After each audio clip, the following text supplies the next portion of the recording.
সমাজে যত পুরুষ মানুষ আছে এর মধ্যে সবচেয়ে সৌভাগ্যবান ওই পুরুষ যার কাছে চারটা সম্পদ আছে।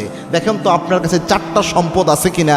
আল্লাহর হাবিব জানিয়ে দিয়েছেন, রসুল নিজে বলেছেন আপনি সৌভাগ্যবান যদি চারটা জিনিস আপনার কাছে থাকে। সুবহানাল্লাহ। আল্লাহর হাবিব সাল্লাল্লাহু আলাইহি ওয়াসাল্লামের মুসনাদে আহমদে এই বর্ণনাটা এসেছে। মুসনাদে আহমদের 14,878 নম্বর হাদিস এটি। আল্লাহর হাবিব সাল্লাল্লাহু আলাইহি ওয়াসাল্লাম নিজে জানিয়েছেন।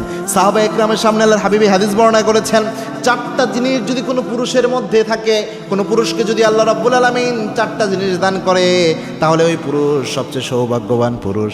এক নম্বরে বলেছেন আল মারআতু সালিহা, কোনো পুরুষের ঘরে যদি নেককার দিনদার পরহেজগার কানিতা সালিহা একজন স্ত্রী থাকে, ওই পুরুষের মতো সৌভাগ্যবান পুরুষ আল্লাহর জমিনে আর কেউ হতে পারে না।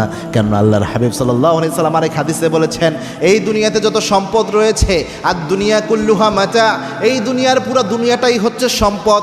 ও খৈরুল মাতা আর দুনিয়াল মারাতু সালিহা, এর মধ্যে সবচেয়ে প্রেস্টিজিয়াস সম্পদের নাম হচ্ছে একজন নেককার নারী, একজন দিনদার স্ত্রী। সুবহানাল্লাহ। একজন দিনদার স্ত্রী যারা আছে তার জন্য দুনিয়ার সবচেয়ে শ্রেষ্ঠ সম্পদ তার ঘরে রয়েছে। আল্লাহর হাবিব এটা হাদিসে জানিয়েছেন।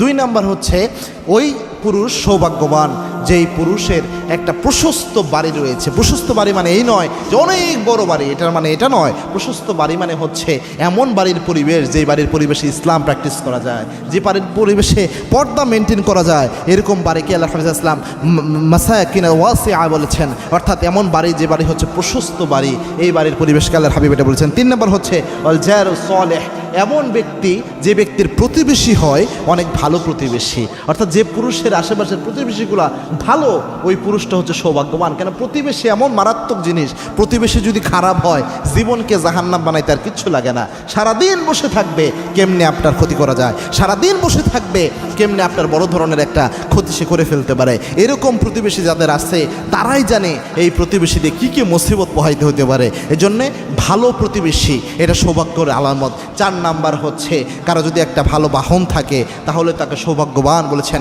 আল্লাহর হাবিব জনাবে মুহাম্মদ রাসূলুল্লাহ সাল্লাল্লাহু আলাইহি ওয়াসাল্লাম।